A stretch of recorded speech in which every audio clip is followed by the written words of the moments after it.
What's up guys, Houndish here, and today Destiny Hotfix 2.5.2 has been deployed, bringing the balance changes to Destiny. That is now live in game, so if you want to jump in, go ahead and download that and you're all good. We now have patch notes, actual numbers, actual facts about what has changed in this update, so I'm going to break down what we've learned. I'm actually going to start out with some class stuff and general stuff though, because a lot of the weapon changes are pretty much what they've told us in the stream, and we'll cover them in a moment. So we'll start with classes anyway. So generally with classes, they've reduced the health of Guardians with armor values above 10. They didn't specify the numbers here, but it's been reduced. They've increased damage of Flux Grenade, wow, Magnetic Grenade, and Shoulder Charge to ensure effectiveness across all armor values. That's pretty interesting. They added that Blink now disables your radar and HUD for a short time after activation. We did get a quick peek at that inside of the stream, so you don't get any HUD or radar when you're inside of the animation. Moving on to Hunter changes though, Throwing Knife now deals solar damage on impact.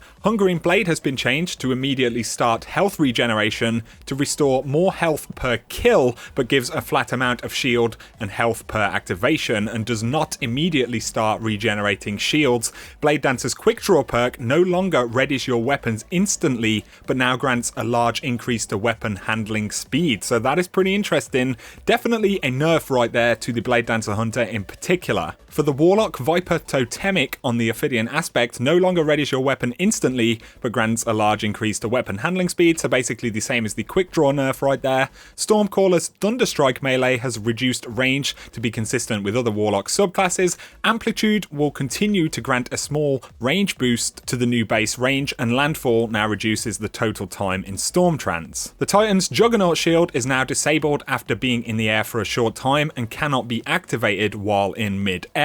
There are just a couple of changes to exotics. So the Young Wolf's Howl, they've reduced the Howling Flames ammo cost from 10 to 5, so when you use the heavy attack it'll use less ammo, which is definitely good. With the Truth though, they have reduced the magazine size from 3 down to 1, so Truth will always only hold 1 round in the magazine at a time. Pretty big nerf right there to the Truth. There are some other general changes right here. So Outbreak Prime no longer triggers the corruption spreads when shooting at a Ward of Dawn. Shinobu's Vow no longer adds an additional Seeker to skip grenades, so a bit of a nerf right there. It'll still be as effective with the actual Seeking, but the Seekers itself, it will have 1 less Seeker, which is definitely going to help. They've removed the intrinsic perks Knee Pads and Icarus on some talent grids, so presumably they're talking about subclasses right there. That hasn't been specified before, so that's pretty interesting. They fixed an issue where high caliber rounds were not functioning properly on hand cannons, scout rifles, machine guns, and snipers. That's going to be very, very interesting to see how that works out. And right here we have a bit of a balls up from Bungie. So Hungering Blade changes were also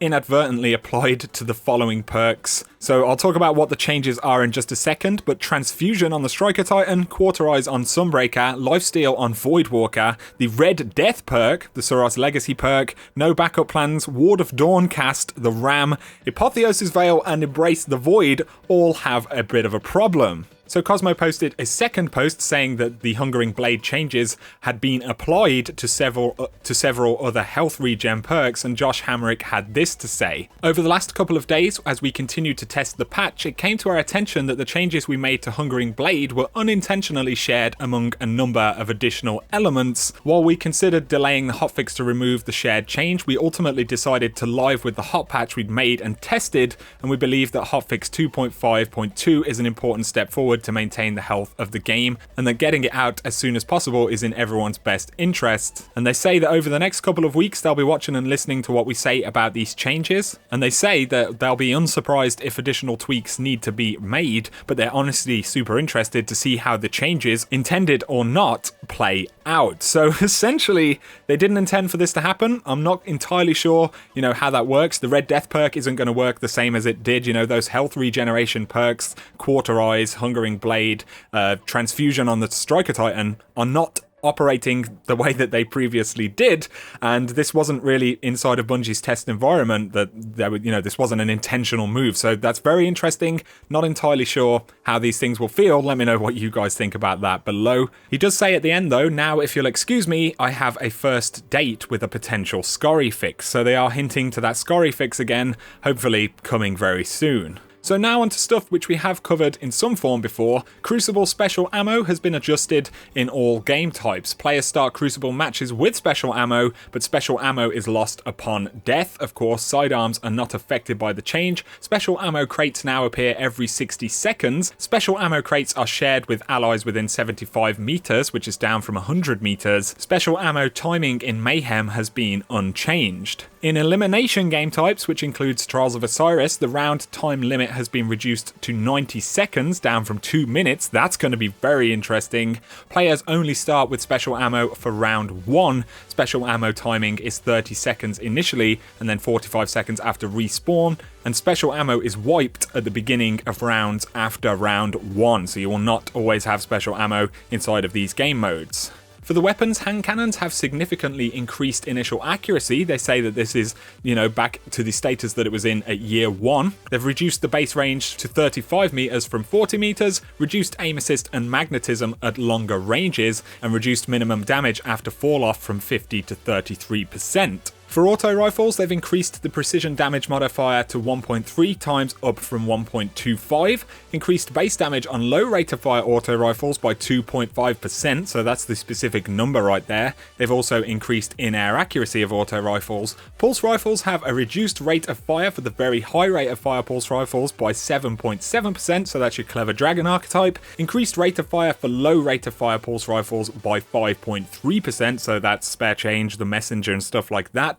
They've reduced magazine size of Clever Dragon and Grasp of Malak by 6 rounds, and reduced the effect of high caliber rounds for pulse rifles, as well as increasing in-air accuracy on pulse rifles. The only change to scout rifles is an increase in mid-air accuracy. And then for shotguns, shotguns no longer deal precision damage. The Chaperone and Universal Remote are not affected by the change. Universal Remote only deals precision damage when ADS though. Shotguns now have significantly less magnetism when fired from the hip, they have significantly less in-air accuracy, and they no longer have a movement penalty, which was something added previously. Shotguns now deal 20% more damage to combatants in PvE.